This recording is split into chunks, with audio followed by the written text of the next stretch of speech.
Muy buenas tardes, tengan todos ustedes. En este momento vamos a dar comienzo al panel relativo a la privacidad frente a la apertura. Nos acompañan importantes expertos en la materia, en materia de seguridad computacional, computación, privacidad e incluso matemáticas. Sí quiero hacer la aclaración, inicialmente estaba programado Carlos Ruiz para participar con nosotros en este panel y en su lugar se encuentra con nosotros Carlos Castro, director de análisis de datos. Asimismo, contamos con la presencia de la doctora Gabriela Barrantes, del doctor Fernando Esponda y Alejandro Noriega también está con nosotros. Es un panel muy relevante, es un panel muy importante porque si bien es cierto que se pone especial énfasis en la apertura de datos, muy vinculado con gobierno abierto, ciertamente es importante sopesar los riesgos que esto implica. Precisamente es la temática que se va a abordar en el mismo. En ese sentido, le cedemos la palabra a Carlos, por favor.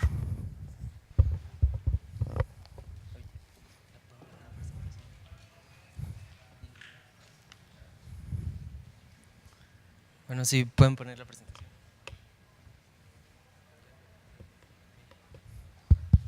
Bueno, muchas gracias por venir al panel. Como decía la doctora, yo soy el encargado de la parte de análisis de datos abiertos. Yo trabajo en Presidencia de la República y les voy a platicar un poco de cómo surge este panel y el contexto. Bueno, aquí ya están las presentaciones de cada uno y les voy a platicar por qué este tema empezó a ser tan importante para nuestro país. Como muchos de ustedes sabrán, por primera vez se creó una política nacional de datos abiertos en nuestro país. Ha sido un trabajo largo desde ir a cada dependencia y elaborar un borrador de una política hasta ahora que ya hay un sitio disponible, datosgov.mx, donde ya hay más de 100 bases de datos publicadas.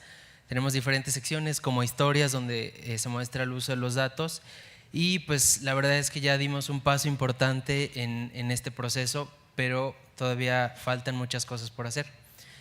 Si ustedes se meten, pueden encontrar por diferentes temas, por dependencias y asuntos relacionados que quieran saber de datos abiertos. E inicialmente fueron 10 dependencias las que entraron en este proceso. Hay otra iniciativa llamada Escuadrones de Datos, que era como un equipo técnico que fue a visitar cada dependencia para ayudarles a abrir los datos. Pero vino la gran pregunta, estamos abriendo datos y vemos ejemplos en otros países de casos que se han hecho con datos abiertos, juntándolos con otras bases de datos y ha permitido tal vez identificar personas, identificar grupos específicos, sobre todo las listas de beneficiarios que por ley se publican con nombres. Entonces este hecho nos llamó muchísimo la atención y como encargado del área de análisis empezamos una colaboración entre el doctor Fernando Esponda, la doctora Gabriela y finalmente Alejandro para abordar este tema que creemos que es muy importante hacerlo entre gobierno, academia, expertos y instituciones como el IFAI, encargado de la protección de datos personales. Entonces, este es el contexto y les dejo la explicación. Muchísimas gracias, Carlos. Muchas gracias por destacar pues, lo que se está trabajando en este tema. A continuación, le cedemos la palabra a Alejandro Noriega, por favor. Muchas gracias.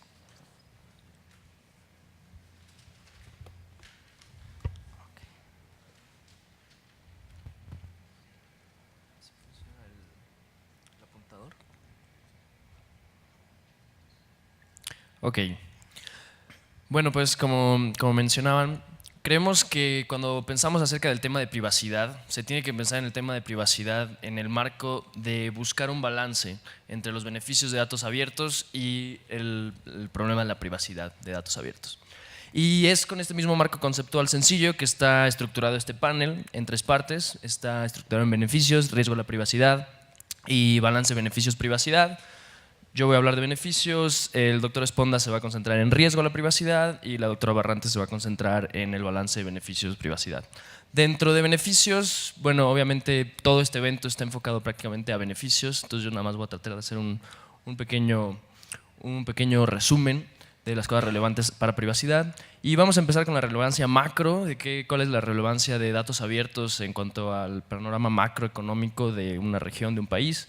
Luego sectores de gran oportunidad en cuanto a apertura de datos, luego algunos ejemplos y aplicaciones, y luego me voy a centrar en un ejemplo que es ilustrativo y es relevante, que es el ejemplo de los datos de telefonía móvil y sus diferentes aplicaciones. Bueno, en cuanto al panorama macro, nosotros nos podemos preguntar, en cuanto a datos abiertos, ¿cuál es el beneficio potencial que tiene en realidad a nivel macro la apertura de datos? ¿Cuál es el beneficio económico potencial? Y hay varios estudios que han buscado responder esta pregunta en particular. Tenemos 2 estudios de la Unión Europea en 2011, el primero hecho por Deloitte, en el que simplemente se concluyó que bueno, se estudiaron varios casos de datos abiertos en la Unión Europea y se vio que efectivamente por el hecho de abrir los datos tuvieron una mucho mayor utilización y reutilización. Luego, más específico, el segundo estudio de la Unión Europea llegó a un número, una evaluación del mercado de la información gubernamental abierta.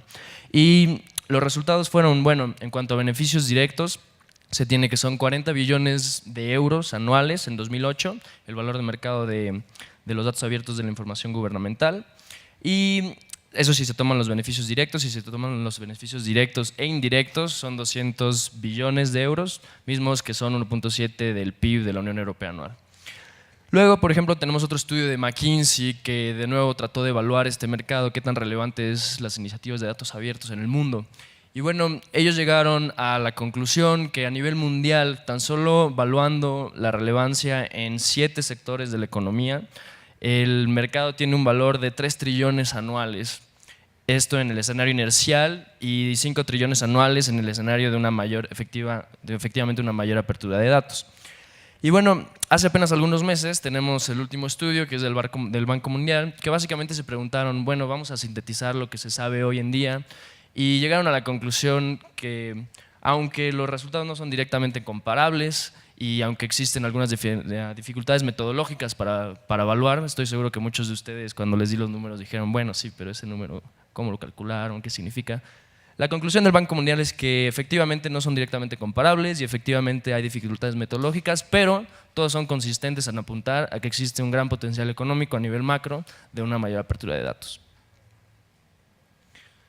Y bueno, en cuanto a sectores, podemos ver que algunos de los sectores relevantes en los que se han hecho aplicaciones de gran valor en el mundo son salud, educación, transporte, seguridad y violencia, gobernanza y participación ciudadana, y mercados de consumo, finanzas y empleo.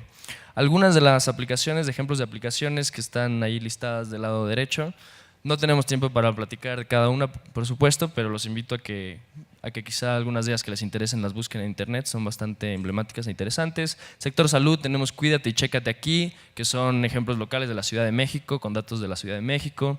En sector educación tenemos Cuedu, que es en Brasil, y All Tuition, que básicamente proporcionan a la población información centralizada e individualizada para tomar decisiones en cuanto a dónde mando a mis hijos a estudiar en la red de educación pública, tanto de Brasil como All Tuition en Estados Unidos. Sector transporte, tenemos Traxi y Elgin. Traxi es de la Ciudad de México, Elgin es en el Reino Unido. Seguridad y violencia, Crime in Chicago y Police UK. Gobernanza y participación ciudadana, Boost, que es básicamente una ventana a la información presupuestaria y aplicación del presupuesto en Moldova, ayudados por el Banco Mundial. Y en mercados de consumo, finanzas y empleo tenemos una serie de aplicaciones que centralizan información y básicamente lo que han hecho es transformar a los mercados en base a la información que le proveen al consumidor y las herramientas que le dan para tomar una mejor decisión. Por ejemplo, Billguard y Brightscope son en mercados financieros, en mercados de pensiones para el retiro, y Veterans Talent es mercados de empleo. Pero bueno, quizá todo esto, pues todos ya lo sabíamos, ¿no? Y a lo mejor un ejemplo muy relevante para hacer la transición de beneficios a privacidad es el ejemplo de datos de telefonía móvil, del cual les voy a platicar un poco, porque además yo estoy directamente involucrado en un par de proyectos en él. Datos de telefonía móvil, en realidad a lo que nos estamos refiriendo, registro de telefonía móvil, nos estamos refiriendo a metadatos. ¿Qué quiere decir? Esa tablita que está ahí es como se ve en una base de datos los registros de telefonía móvil. Básicamente tenemos un identificador de la persona que llamó, tenemos la torre de celulares de la cual salió la llamada, tenemos un identificador de la persona que lo recibió y tenemos, bueno, la hora y la fecha a la que se hizo la llamada y la duración. ¿Qué significa esto y qué podemos hacer con estos datos? Bueno, pues algunas cosas que tenemos que ver aquí es que no tenemos nombres ni teléfonos, digamos que está pseudonimizado, está en hashing. También tenemos que ver que aquí está codificada la información espacial de cómo te mueves tú, porque cada vez que haces una llamada está la torre de celulares de donde salió esa llamada y pues es un muy buen proxy de la ubicación espacial de cómo te estás moviendo tú en tu rutina cotidiana. Y bueno, tenemos la ubicación temporal y la fecha. De nuevo, ¿qué es relevante de esta información y por qué se utiliza tanto y se quiere utilizar tanto? Bueno, porque tienes los patrones de movilidad de una población y porque tienes también los patrones de la red social de una población, porque yo puedo mapear, por ejemplo, cómo está segregada una red social de acuerdo a cómo son los patrones de comunicación. Ahora, ¿qué se ha hecho con estos datos? Bueno, en desarrollo urbano, por ejemplo, se pueden hacer las estimaciones de matrices de origen y destino. No sé si estén familiarizados con lo que son, pero las matrices de origen y destino son básicamente información que dice de dónde a dónde se mueve la población en una zona, por ejemplo en el Valle de México, de dónde a dónde se mueve diariamente la población. En México la última se hizo en 2007 y bueno, son muy relevantes para, por ejemplo, desarrollo del sistema de transporte, para tomar decisiones en el desarrollo de sistemas del transporte, una nueva línea del metro, por ejemplo, o decisiones en aprovechamiento territorial en el contexto urbano. Y bueno, el caso es que estas matrices se pueden estimar con datos de telefonía móvil, de manera que son actualizadas, no nos tenemos que ir a la de 2007, son de mayor resolución geográfica y temporal, tienen un mayor tamaño de muestra y bueno, tienen costos cercanos a cero. Cuando en cambio haciéndolos con encuestas son tan caras que la última fue en 2007, ¿no? En cuanto a prevención y control de enfermedades infecciosas, también tienen muchas aplicaciones los datos de telefonía celular. Me voy a ir bastante rápido en esto, pero básicamente hay un estudio que se hizo en Kenia en 2012 que se utilizó este tipo de información junto con información del sector salud del gobierno acerca de brotes de malaria para modelar de dónde en realidad estaba surgiendo el virus de la malaria y luego cómo se esparcía a lo largo del país. Del lado derecho tenemos a Kenia y básicamente el resultado de la investigación es que la zona roja es la zona de donde brota la malaria, que es la zona del lago Victoria, y luego se esparce a las zonas azules, que principalmente es Nairobi, la capital. Entonces básicamente se descubrió, mira, sale el virus del lago Victoria y luego lo transporta la gente a Nairobi. Esto obviamente con impactos en las estrategias de control y prevención de enfermedades infecciosas. Más cercano a nosotros, en México, ahorita yo estoy involucrado en un proyecto de investigación, justamente viendo qué se podría hacer, qué valor tendría este tipo de análisis en México, por ejemplo, para control y prevención de dengue. Y platicando y en entrevistas con expertos de la Secretaría de Salud y el Instituto Nacional de Salud Pública, pues han habido al menos 3 grandes áreas de oportunidad que han identificado ellos, que tienen que ver con el desarrollo de la red de laboratorios y clínicas en el país, tiene que ver con análisis de riesgo de contagio. Una vez que tienes un brote en un pueblo, tienes un brote de dengue, tienes que saber, bueno, ¿qué hago? Y para saber qué hago tienes que evaluar el riesgo de contagio, no nada más en cuanto a proximidad geográfica, sino de acuerdo a los flujos de personas, porque son las personas las que en realidad esparcen el dengue, aunque sea el mosco el vector. Luego, en planeación y respuesta a desastres naturales, este es un proyecto de investigación que se hizo justamente entre Presidencia y la ONU. Y básicamente lo que hacían era decir, bueno, después de un desastre natural tenemos que saber dónde está la gente para poderles llevar ayuda, medicamentos, servicios. Y esto se hace precisamente en tiempo real, se podría haber hecho en las inundaciones de Tabasco con información de telefonía móvil. De un estudio similar en 2011 fue en Haití, después del terremoto y el brote de cólera que fue después de él. Y bueno, de nuevo, los patrones de migración después de un desastre natural y cómo se podría usar esta información para hacer mucho mejores estrategias de respuesta. Finalmente, lo último que les voy a decir es que en este tipo ya les mostré todas las maravillas que se pueden hacer con los datos de telefonía móvil. Sin embargo, pues nuestro tema es privacidad y aquí hago la transición justamente con Fernando, que en mi laboratorio de investigación en MIT donde estudio, se hizo un paper que demostraba que aunque estuvieran anonimizadas las bases de datos, si yo simplemente con tener un poco de información de ti, por ejemplo, saber 3 llamadas que hiciste en el día y de dónde las hiciste, yo me puedo ir a la base de datos y eres tan único, por eso se llama unique in the crowd, eres tan único en tus patrones de movimiento diarios que para el 95% de una base de datos de millones de personas de telefonía celular, con 4 puntos de información de ellos se podían identificar de manera única, lo cual quiere decir que se pudo reidentificar a las personas si tienes un poco de información de ellas.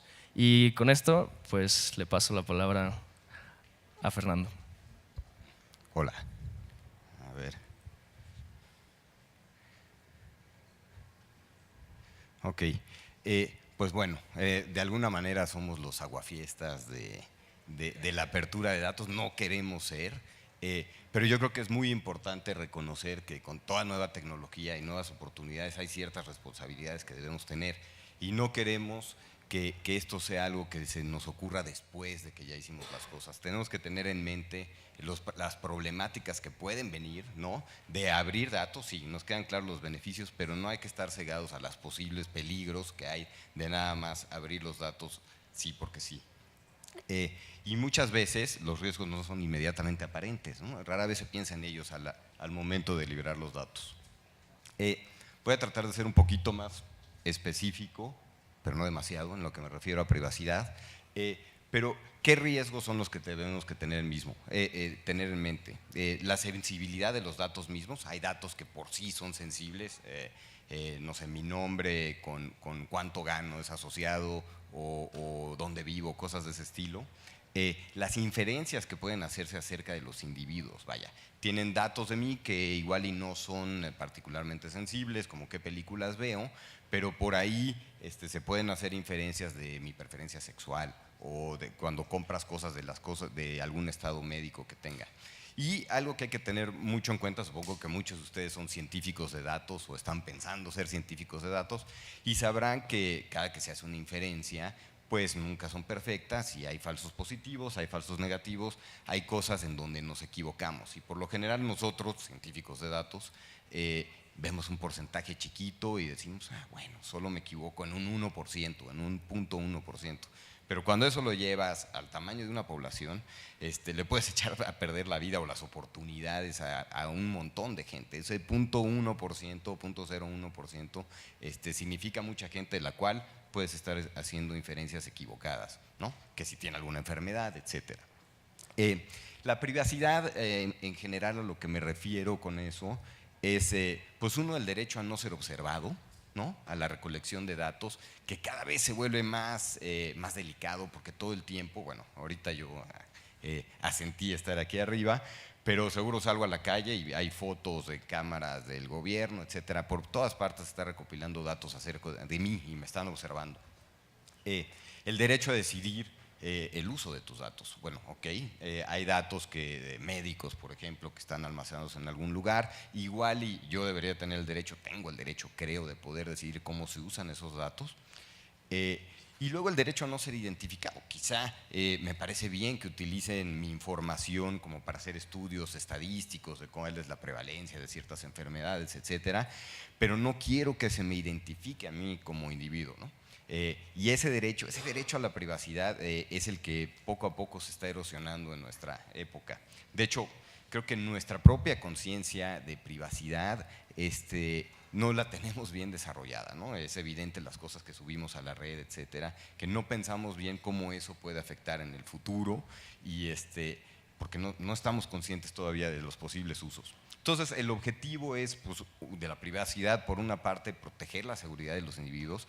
Hay datos que se pueden publicar, inferencias que se pueden hacer que en realidad pueden poner en peligro nuestra seguridad física. Hablaré de algunos ejemplos. Y, bueno, evitar la discriminación basada en estos datos. Ya hablé de mis preferencias sexuales por las películas que veo, hábitos de lo que veo en internet, ¿no? Y bueno, y muy pronto nuestro genoma, ya ahora que cuesta $100 secuenciar tu genoma y está ahí arriba y que ya no me van a dar trabajo porque, ¿no? Porque tengo un potencial, soy un falso positivo o no, pero tengo un potencial de alcoholismo, hay que tener cuidado con eso. Lo que queremos aquí no es cerrar los datos, pero lo que sí debemos de cultivar es un uso responsable de los datos. Entonces sí, aquí tengo algunos ejemplos que nada más quiero para hacer presente, porque luego pensamos, incluso yo, en la privacidad como algo pues no muy importante, como que no muy personal, ¿no? Y si yo no tengo nada que temer, ¿no? He oído ese argumento incluso de mi mamá, pues entonces ¿qué importa ¿no? que esté publicado? Pero sí importa, porque sí hay cosas que temer, todos tenemos cosas que temer. Entonces sí existen beneficios en publicar información médica de la gente, pero si está eso, ¿puede aumentar el precio de mi seguro? Pues que sea así. Y si yo soy agencia de seguros y veo que esta persona tiene cierta propensión a ataques cardíacos, pues le voy a cobrar más. Bueno, puede usarse esa información para que me discriminen, ya hablé de eso. ¿Existen los beneficios de conocer los movimientos de cada persona? Pues sí, claramente, ¿no? Alejandro ya dijo, y beneficios muy, muy grandes. Pero vaya, aquí en México quiero que se sepa exactamente por dónde estoy, ¿eh? ¿Qué tal que lo cruzamos eso con cuánto gano, dónde vivo? O sea, hay que tener cuidado con esa información, puede poner en riesgo mi seguridad. No, igual no quiero que se sepa públicamente a dónde voy. Sin duda, no quiero que se sepa. Sigo apuntando para allá. Bueno, no avanzó, ahí está. Beneficios que los diferentes comercios conozcan mis compras y hábitos, pues claro, ¿no? Me hacen mejores ofertas, etcétera, ¿no? Una mejor relación. Pero, ¿qué información sensible revela estos terceros? Oyeron el caso de Target, seguramente, en el que, ¿no? una labor de minería de datos muy bonita, en la que se dieron cuenta que una chava estaba embarazada porque compraba muchas vitaminas y unos aceites, ¿no? Y entonces le mandaron publicidad a su casa, su papá no sabía y bueno, fue un escándalo. Bueno, tenía derecho a que no se supiera, y el problema no fue la ciencia de datos, a mí se me hace fantástico que hayan podido hacer eso, pero cómo usaron esa información fue irresponsable. Bueno, beneficios de saber la tarjeta de crédito de los individuos, pues claro, transacciones de tarjeta de crédito, pero ¿qué dice de mi movilidad? ¿Qué dice de mis hábitos que no son deseables? Que mi comunicación sea monitoreada, ¿no? Esto es muy presente en Estados Unidos, claramente se cita la seguridad nacional, debemos de saber qué están diciendo las personas, incluso aquí en México se puede pensar también, pero qué tal que es malinterpretado, ¿no? O sea, tenemos libertad de expresión y podemos decir ciertas cosas y otra vez, si somos un falso positivo, no quiero que piensen que soy terrorista, ¿no? A muchos igual les ha pasado que no los dejan entrar a Estados Unidos, me pasó una vez, porque yo no sé qué perfil tenía de ser estudiante de computación en ese entonces y venía de Canadá y dijeron no puedes entrar, ¿no? Entonces hay que tener cuidado con eso también. Bueno, no estoy diciendo que sea malinterpretada, pero oyeron el caso del dueño de los Clippers, ¿no? Que en una conversación le dijo a no me acuerdo quién lo que pensaba de una particular raza o color de gente que iba a los partidos de básquetbol. Y por eso lo hicieron vender su equipo, etcétera. Ya vaya, me parece que el señor es un señor asqueroso, etcétera, pero era una conversación privada, ¿no? Eso a mí es lo que que no puedas que yo ya tengo que tener cuidado con lo que digo, incluso de chiste, o igual lo creo, pero en privado pues debería permanecer privado. El aprendizaje de los niños, oye, claro, que queremos saber cómo está progresando la educación en nuestro país y cómo van, pero pues yo no quiero que a mi hijo no lo dejen entrar en el ITAM, en donde trabajo, porque, no sé, en secundaria le fue muy mal en un examen, ¿no? O sea, no quiero que esa información se use en mi contra, quiero que se use en beneficio, pero no en contra. Bueno, búsquedas y visitas en internet, ¿no? ¿Cómo afecta esto a nuestra probabilidad de empleo? Vaya, nadie es perfecto, todos buscamos, vemos cosas que, ¿no? Que igual y en nuestra privacidad, no, me puede causar problemas en el empleo con mi mujer, ¿no? Peor aún. Vaya, yo no, Lucy, yo no veo nada que no, pero hay gente que sí. Bueno, ¿y existe gran potencial de datos económicos de alta granularidad? Pues claro que sí, y bueno, y de los funcionarios públicos está muy bien la transparencia, está muy bien, pero crucemos esto con movilidad, etcétera, etcétera, y tenemos cosas que son potencialmente dañinas. A tomar en cuenta es que, siento que me faltan cosas, pero así, como que los bullets no sucedieron, pero uno, el consentimiento de los usuarios no es suficiente, ¿no? A todos nos salen avisos de privacidad por ahí, ¿estás de acuerdo? Son 20 hojas, no lo podemos ni siquiera entender, no tenemos la información para procesar eso, ni el tiempo, y es una relación medio asimétrica, ¿no? O sea, es todo o nada. ¿Quieres usar Google o no? Entonces, no es suficiente, no podemos como practicantes de la ciencia de datos depender que ok, yo le pongo un anuncio al usuario, lavarnos las manos así, y que pues dijo que sí, entonces puedo hacer lo que quiera. No. Muchos datos aparte se recolectan sin nuestro consentimiento, como ya hablamos de eso. Y es imposible determinar para uno cuál es el futuro uso de un dato. O sea, recolectaron ahorita una imagen mía aquí afuera, yo no sé eso cómo se va a usar en el futuro, no sabemos, porque aparte el cruce con otras fuentes de datos hacen que un dato sea inocuo, se vuelva en algo potencialmente embarazoso o sensible. Entonces no podemos saber. El otro punto que debería ser bullet mayor es, y la anonimización no es trivial, entonces no podemos depender en que el usuario diga que sí, y anonimizar como simplemente sacar un hash de los nombres y de las tarjetas no es trivial, no nada más usen MD5 y ya está, porque es facilísimo, ¿no? de anonimizar o de reidentificar. Hay varias cosas que se pueden hacer, que es de lo que nos va a platicar Gabriela. No queremos detener el progreso, no podemos detenerlo, pero ¿cómo lo podemos enfrentar de manera responsable? Doctor, muchísimas gracias. Sin duda,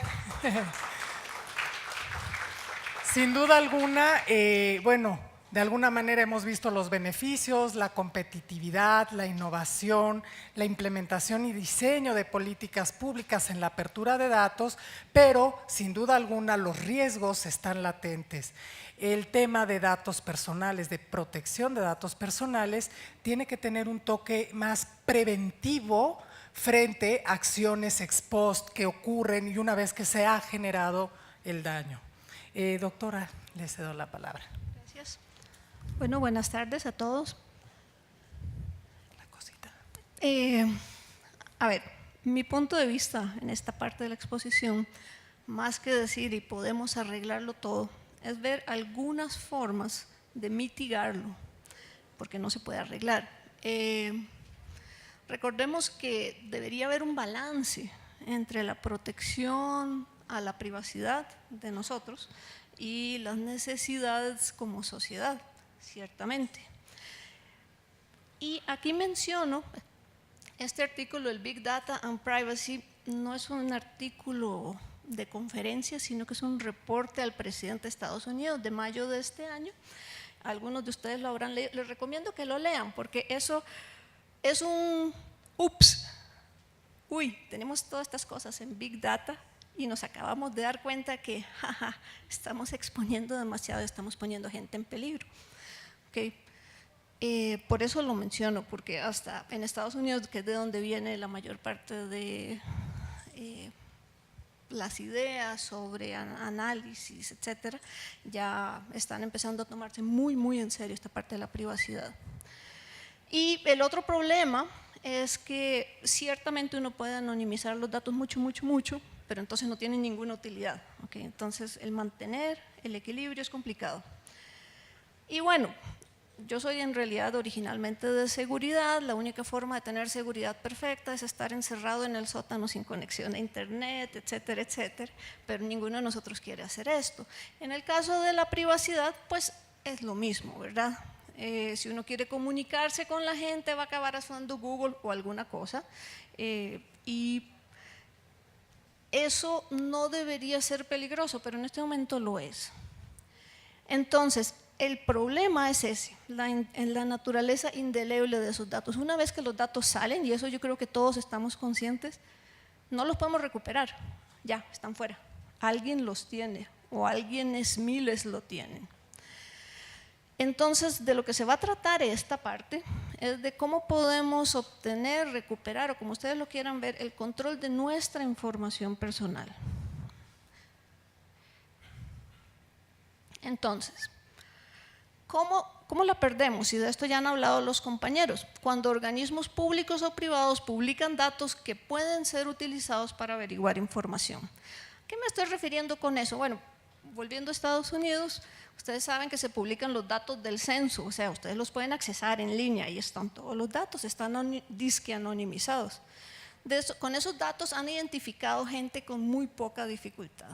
Entonces, es que tal vez un poco el problema, que la mayor parte de la gente cree, ok, me elimino el nombre, etcétera, y ya, no me pueden encontrar, y no es cierto. Cuando amigos, conocidos o parientes publican sobre nosotros información en redes sociales, ¿quién no ha sido tagueado en una foto que no quería ser tagueado en Facebook, verdad? Cuando nuestros aparatos electrónicos recolectan y publican información, porque lo hacen. A ver, ¿cuántos de ustedes aquí no tienen un teléfono celular? Ajá. ¿Y quiénes tienen un teléfono celular que no tiene GPS? Ajá, ok. Ustedes saben, por supuesto, que toda esa información está siendo enviada a su proveedor de servicios, a Google, a Apple o a quien sea con quienes ustedes estén trabajando. Y está recolectando información sobre dónde estamos, qué compramos, nuestras rutinas diarias y todo, sin nosotros haberles dado ningún consentimiento del todo. Y ya sabemos que además la van a usar. Esos fueron los escándalos de inicio de año, ¿verdad? Y hay muchísimas otras formas. Entonces sí estamos perdiendo el control. Hay que hacer algo. Perdón, es que... Entonces, yo dividí las formas de evitar perder el control en estas 4. Es una clasificación como cualquier otra. Una es limitar la publicación de datos personales resguardados por las organizaciones, que es un poco, sí, el Open Data es muy importante, pero hay que ver qué partes se pueden publicar y qué partes deben ser cuidadosamente eliminadas. Limitar la recolección de datos personales, que es diferente al punto de limitar la publicación. Si ni siquiera la tienen, no la pueden publicar, ¿verdad? La protección de datos personales desde un punto de vista de protección al consumidor, de esto voy a hablar, de todos voy a hablar más adelante, pero estoy aquí hablando incluso de organizaciones de ciudadanos, ¿ok? Y la protección legal de la privacidad personal. Sin eso, lo otro no funciona. Entonces, el primero es limitando la publicación de lo estrictamente necesario. Como ya lo dijo Fernando, esas benditas noticias de consentimiento no ayudan casi en nada, pero sí son necesarias. O sea, por lo menos tener la opción de que me pregunten no es suficiente, claramente. Luego, la organización que va a publicar, supongamos que soy un hospital y recibo una solicitud sobre todos los pacientes de un piso. Muchas veces en muchos de nuestros países los hospitales están obligados a responder solicitudes de este tipo, pero están obligados no significa que están obligados a dar todo. Pero el camino de más fácil acceso es fotocopie eso o haga un SQL y mándeselo a esa persona que lo está preguntando. Entonces, un poco establecer que sean cuidadosos antes de publicarlo, y aquí publicarlo es en el sentido correcto, no es ponerlo en un sitio web, es incluso dárselo a una persona. Entonces, hacerse ese tipo de preguntas. ¿Quién está preguntando? O sea, una cosa es que sea otro ente estatal, el hospital de a la par, o una persona desconocida que quién sabe qué está buscando. ¿Cuál es el propósito de esa solicitud? Lo tiene que especificar. ¿Qué uso se le podrían dar a la información requerida más allá de lo que supuestamente dice que lo va a usar para? ¿Y realmente necesitan esa información que piden para lo que necesitan? Usualmente la respuesta es no. O sea, yo he visto muchos datos y, bueno, a ver, he hecho minería sobre las minerías.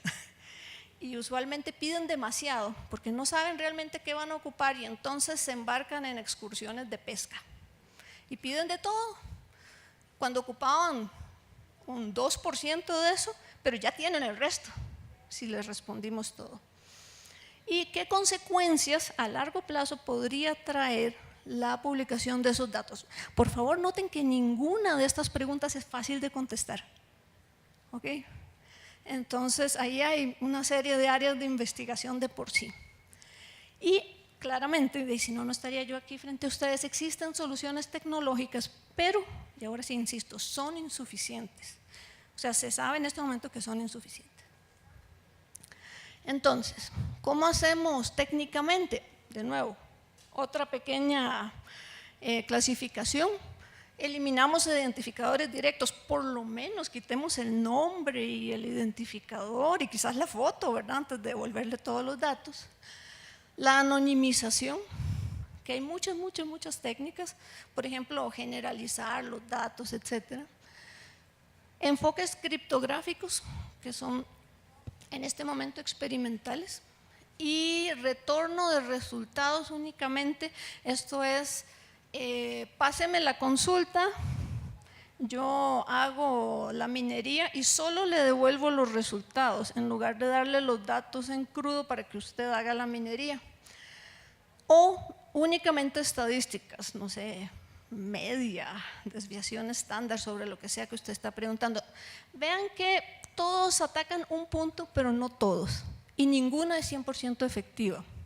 Otra cosa, las técnicas varían según el tipo de datos. De hecho, existen técnicas de anonimización para datos espaciales, y hay muchas, que son radicalmente diferentes de las técnicas de anonimización de datos, digamos, relacionales o datos textuales. Entre paréntesis, ¿sabían ustedes que uno puede determinar quién es el autor de un trozo de texto? Y no estoy hablando de autores como, no sé, Cervantes, sino cualquiera de nosotros. Si tiene un texto lo suficientemente largo y algo contra qué compararlo, se puede determinar el autor.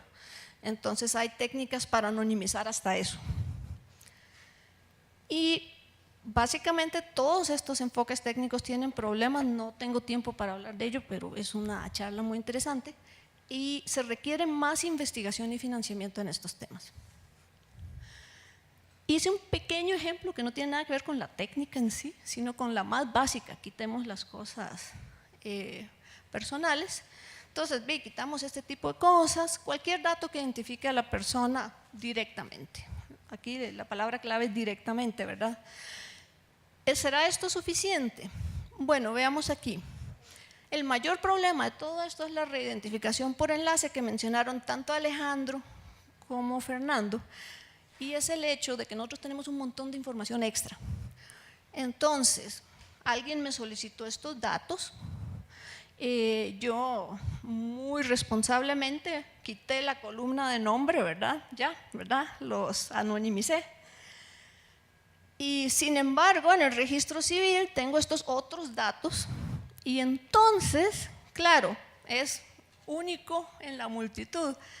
La persona que tiene apartado postal 2300, edad 40 y sexo femenino es Alicia. Entonces ya yo sé que Alicia tiene cáncer de ovario y ustedes se pueden imaginar múltiples otros escenarios. Y lo interesante de esto es que todas las técnicas de anonimización usted puede montar casos como estos con mucha facilidad, es el problema. Entonces, la otra forma es limitando la recolección de datos, de lo cual también habló Fernando. Vean, se debe crear conciencia entre organizaciones e individuos de que la recolección innecesaria de demasiados datos es perjudicial. A ver, por ejemplo, uno de estos días, bueno, al llegar aquí a México, cambié algunos dólares para tener pesos, ¿verdad? Y me pidieron la dirección de mi casa en Costa Rica. Dígame, ¿qué posible uso puede, o sea, cuál es la necesidad de tener ese dato? O sea, tendrían que justificarlo muy bien, que hay una ley que obliga, etcétera, etcétera. Pero, a ver, muy fácilmente todos ustedes han llenado papelitos que les están pidiendo datos que no se ocupan. Y si uno no los llena, no le aceptan lo que sea que está solicitando. ¿Cuántas veces han entrado ustedes en estos formularios electrónicos y les preguntan? Bueno, ni siquiera vayamos a tarjetas de crédito. O sea, incluso cosas tan sencillas como su correo electrónico, cuando lo que sea que usted está llenando no ocupa comunicación, etcétera. Debería haber una conciencia de, dígales no, ¿verdad? Es como con esto de las drogas, o sea, si le piden cosas que usted cree que no son relevantes, no se las dé. Y las organizaciones, ¿para qué está pidiendo todo esto adicional? Es peligroso para justo la gente que usted quiere servir. Pero esto es debido a que no hay forma realística de retrotraer los datos una vez que salen. Y vean, eso es clásico, ¿verdad? Miles de papelitos con la bendita dirección de la casa. y yo supongo que los escanean en algún momento, vaya usted a saber qué. Pero todos hemos llenado estos papeles y uno se imagina que van a acabar en una oficina polvorienta y luego alguien misteriosamente se los va a robar y va a tener más información de la que ocupa.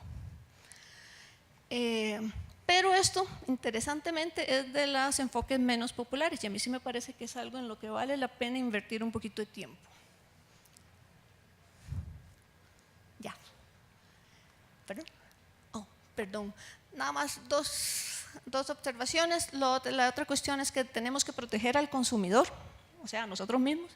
Y se puede hacer por gobierno, ONGs, organizaciones privadas o organizaciones de ciudadanos, porque es muy difícil saber qué se están haciendo con nuestros datos, y se puede tener protección legal de información personal. Y aquí teníamos algunas observaciones finales, pero los dejo para que las lean. Y ya me indicaron que concluyó la presentación. Muchas gracias.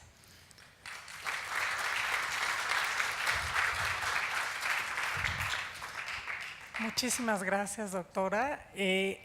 No es por alarmarlos, un estudio de la MIPSI revela, solo imagínense, el uso de Internet, lo que implica cada vez que te metes a Internet, y este estudio revela que la edad promedio de iniciación en el uso de Internet es de 10 años. Entonces imagínense a los niños ahí metidos, soltando cualquier tipo de información, subiendo fotografías, el uniforme, en fin. Creo que sí es un tema delicado y es un tema que efectivamente puede ser prevenido, ¿no? Tenemos que poner el foco en ello. A continuación damos inicio a preguntas. Si cualquiera de ustedes tiene preguntas, por favor se pone de pie y la formula. Se pone de pie y… ¿Puedo decir algo rápido? Sí, por supuesto. Bueno, perdón la adicción a hablar, pero es que hubo algo importante que se me olvidó mencionar.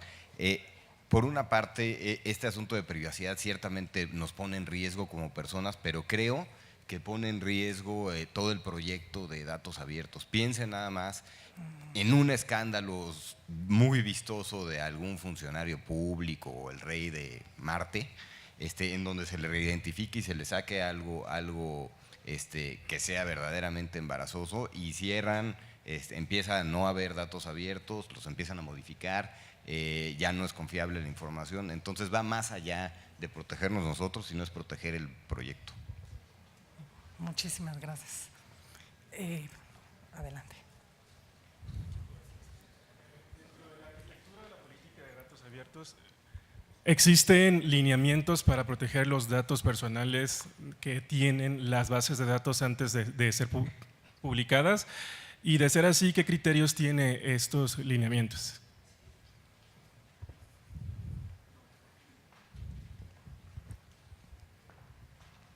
Carlos, adelante. Bueno, respondiendo a tu pregunta, hasta el momento no hay una sola base de datos que contenga datos personales, pero como decía Fernando, no queremos esperarnos hasta que empecemos o hasta que se publiquen datos abiertos con datos personales. Entonces ahorita estamos trabajando precisamente en todos estos lineamientos, con investigadores, con academia, pero de momento no hay una base de eso. Aquí quisiera agregar rápidamente el tema de que los órganos garantes están trabajando en ello también. Vienen reformas muy importantes en materia de datos personales y se está considerando una colaboración muy cercana entre Ejecutivo, IFAI y evidentemente la sociedad en general. Siguiente pregunta, por favor. Bueno, buen día. Mi nombre es Ariel Berchelli, vengo de Argentina y quiero felicitarlos por el panel, realmente muy interesante. Yo lo que estaba pensando es que tal vez habría como dos instancias a tener en cuenta, ¿no? Uno, el relacionamiento del público usuario o de la población en general en relación a las empresas, pero después también hay una instancia en donde el Estado tiene la obligación de establecer qué tipo de empresas y cuáles son las acciones que las empresas pueden llegar a desarrollar, sin una regulación pública que atienda qué tipo de empresas y qué tipo de datos pueden llegar a utilizar y por qué, y que no funden sus modelos de negocio justamente en esto que están describiendo como algo riesgoso. Es muy importante que lo atendamos. Digamos, sin este tipo de regulaciones va a ser muy difícil que no entremos en una situación de violación masiva de la privacidad.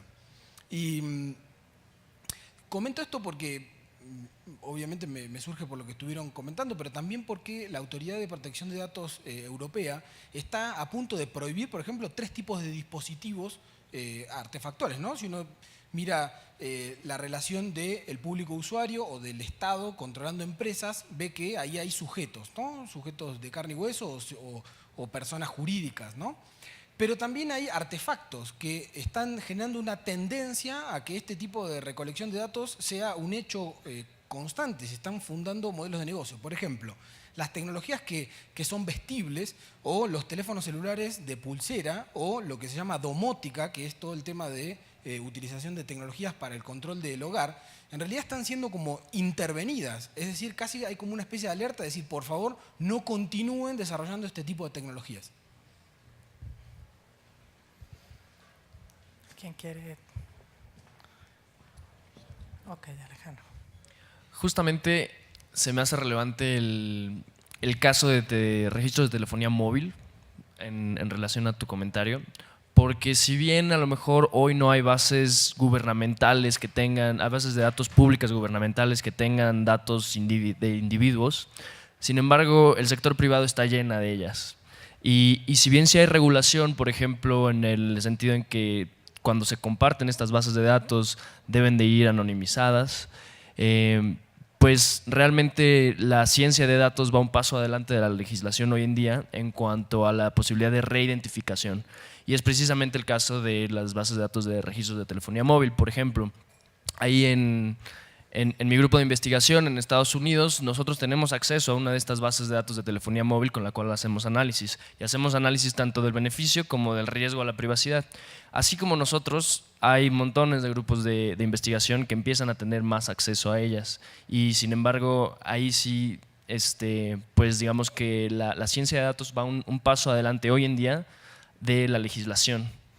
Entonces, pues precisamente el tema de datos abiertos no lo tenemos que pensar justamente como un tema de datos abiertos de datos gubernamentales, sino una intersección de datos entre los datos gubernamentales, los datos del sector privado y los datos del sector civil.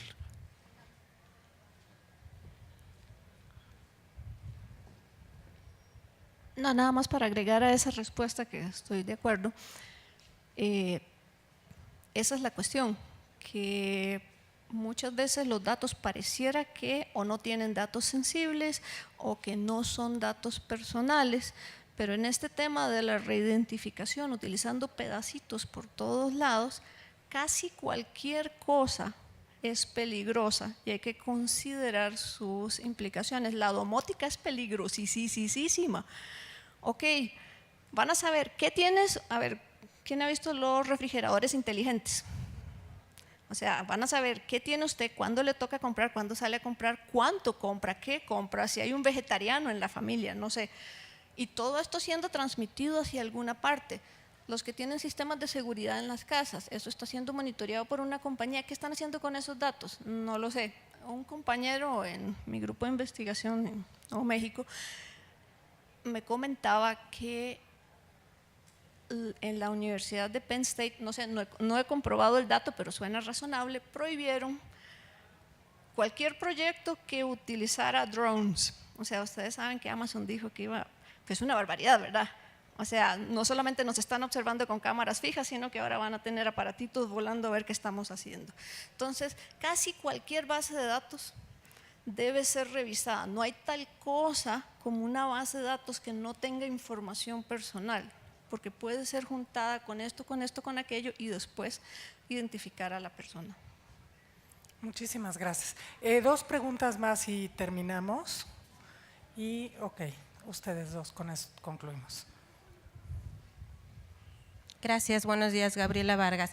Sí quisiera conocer su opinión respecto a la reciente ley de telecomunicaciones que va a permitir al gobierno solicitar información a las empresas de telecomunicación y más aún porque no existe, a diferencia de otras leyes, la condición de que exista una orden judicial de por medio. Eso abre la posibilidad de que cualquier autoridad solicite nuestra información. algo que nos parece muy grave a muchos de los que estamos muy cerca de la cuestión de la preservación de la privacidad. Y en ese sentido, si bien tenemos una ley de datos, de protección de datos personales en posesión de particulares, parece contradictorio que por el otro lado se abra espectacularmente el ámbito al que tiene acceso la autoridad, porque debe haber, lo que ustedes recién refieren, un equilibrio entre todos los entes, tanto del sector público, las propias organizaciones gubernamentales y evidentemente el propio gobierno. En realidad me parece una situación preocupante porque, como bien refirieron en su exposición, tienen acceso a toda la información y con algunos elementos pueden perfectamente ubicar de qué ciudadano estamos hablando, pues ello suena muy bien si estamos hablando de una persecución de delito, no así si estamos hablando de un ciudadano común y corriente que tiene una vida cotidiana que no quiere hacer del dominio público. Sí quisiera conocer su opinión al respecto de lo que ello avecina. Gracias. Muchas gracias. ¿Quién quiere? Yo. Bueno, en principio, efectivamente, la reciente reforma, ¿no?, primero constitucional y posteriormente en la legislación secundaria, en la Ley Federal de Telecomunicaciones, al permitir este paso de datos, y yo diría que el punto quizá toral o más grave de esa reforma es la conservación incluso de esos datos por parte de las telefonías, que si mal no recuerdo es por 2 años. Ciertamente es un tema muy debatido y que sí queda en los límites y en los lindes de la privacidad y la protección de datos personales. Tan es así que incluso el IFAI barajó la idea de presentar una acción de inconstitucionalidad en contra de esta reforma. Finalmente, por mayoría, decidieron no hacerlo. Y posteriormente el InfoDF, el Instituto de Acceso del Distrito Federal, presentó, pero bueno, también fue rechazada. Ciertamente es una reforma muy debatible en el tema de protección de datos personales, me parece muy delicada, pero en principio está aprobada la reforma y hasta el momento pues no se ha presentado ninguna resolución de carácter jurisdiccional que la eche para atrás. Ciertamente es un tema muy delicado, me parece que la conservación de esos datos y después de los datos que nos brindó Alejandro, de todo lo que te puede revelar la telefonía móvil, pues me parece pues sí, una situación que sí tenemos que estar conscientes de ella y en su momento y en caso de afectación nosotros como particulares, si ya no vía la autoridad, incluso presentar probablemente algún recurso en contra de estas disposiciones. Para concluir.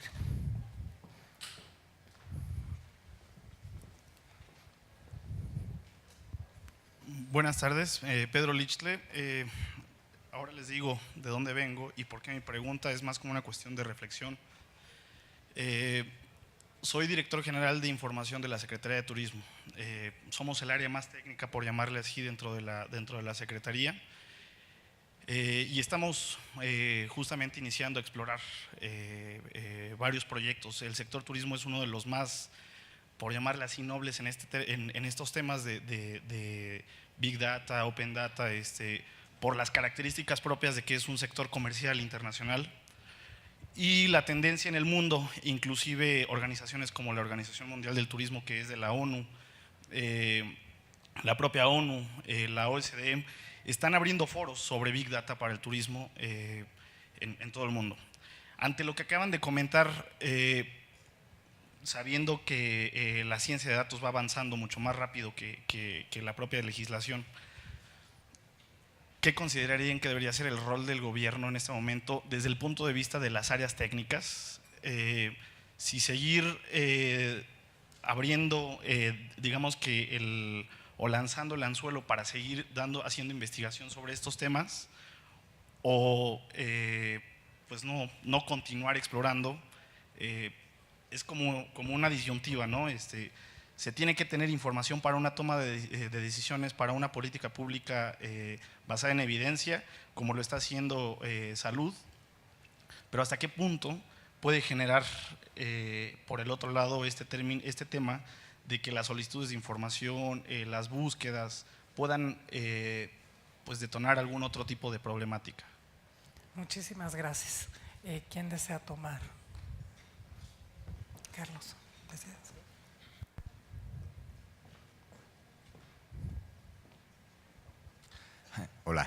Creo que una muy buena pregunta para cerrar. Por lo menos yo no soy proponente de que nos detengamos y no hagamos cosas. Yo creo que es un problema muy difícil y la manera de hacerlo es que ustedes no lo hagan solos, que se junten, como lo están haciendo en la oficina de Carlos, con gente que sepa tanto el aspecto técnico de seguridad y privacidad de información, como con gente que sepa la parte legal, para que puedan avanzar de manera responsable. O sea, el cerrarnos y meter la cabeza en la tierra no nos va a llevar a nada. Finalmente van a salir los datos. Si nosotros ahorita tenemos la oportunidad de que somos nosotros los que estamos regulando, somos los primeros que vamos a hacer esto, pues vamos a hacerlo bien, ¿no? Pero no pueden hacerlo solos, porque es un problema muy difícil, requiere de especialidades diversas que no están en ninguna sola entidad. Y tenemos que, bueno, estamos hablando de Big Data y de cosas colectivas, pues hay que usar el colectivo para regularlo y para informarnos. Hay gente que sabe de seguridad, de privacidad, de ley, de comunicaciones, etcétera. Hay que juntarlos para hacer esto de manera responsable. Pero no se detengan, pues, nada más no lo hagan irresponsablemente. Bueno, ya para concluir entonces, sí les agradezco. No sé, Carlos, ¿quieres agregar algo? Perdón. Quería nada más agregar una parte a la pregunta de datos personales. De inicio, los datos abiertos contemplan toda la información que puede ser pública del gobierno, pero que no son datos personales ni seguridad nacional. Entonces creo que esa tal vez es una mejor respuesta a lo que me preguntabas. Y solo explicar un poco el mecanismo del que hablaba Alejandro, del estudio de Global Pulse que fue de las inundaciones. El papel de presidencia y específicamente de nuestra oficina fue proveer información, por ejemplo, como refugios temporales, número de personas desplazadas, para que laboratorios que la información estaba en manos del laboratorio de Global Pulse, que es de la ONU, la Telefónica se los da a ellos y nosotros hacemos las preguntas de investigación y somos el enlace a dependencias como Protección Civil, Segov y todas estas instituciones a las que el análisis de datos que hacen equipos tanto del gobierno como en este caso en la ONU le sirven para tomar una mejor decisión, por ejemplo, en un desastre natural. Entonces, solo para complementar esa y pues bueno, eso sería todo. Bueno, pues ya para concluir entonces con este panel, sí les agradecería a los exponentes si nos pueden cerrar con una frase, una idea final de su exposición. Ahora sigo el orden de… Una idea final. Mi idea es, este es un problema nuevo y como lo vemos es muy complejo y fundamentalmente interdisciplinario, como lo mencionaban ya. Y ante la oportunidad, pues en vez de meter la cabeza en la tierra, pues pensemos duro en él y de manera colaborativa, como lo estamos haciendo en equipos como los que ya hemos mencionado. Muchísimas gracias, Alejandro. Una frase, pues yo creo que de alguna manera es responsabilidad de todos, ¿no? También nosotros como individuos tenemos que ser responsables con qué cosas liberamos, con qué cosas divulgamos, y el gobierno tiene un papel y las empresas tienen un papel. Yo creo que todo mundo debe de pensar en esto, no dejárselo a alguien más, porque si no, nadie va a hacer nada. Gracias. Carlos. Pues bueno, mi frase no cambia mucho. Yo creo que hay mucho que hacer. Las alianzas son bienvenidas, las personas interesadas, los equipos interdisciplinarios, estamos abiertos, está abierta la oficina y pues es un problema nuevo, complejo, que creo que la mejor solución es si todos trabajamos juntos. Muchísimas gracias. Híjole. Yo creo que mi frase va a tener que ver con grupos ciudadanos. La protección de la privacidad, o sea, el seguir qué están haciendo con mis datos son míos, yo debería tener el derecho a venderlos, a comprarlos, o sea, y a quitar el derecho al acceso, etcétera.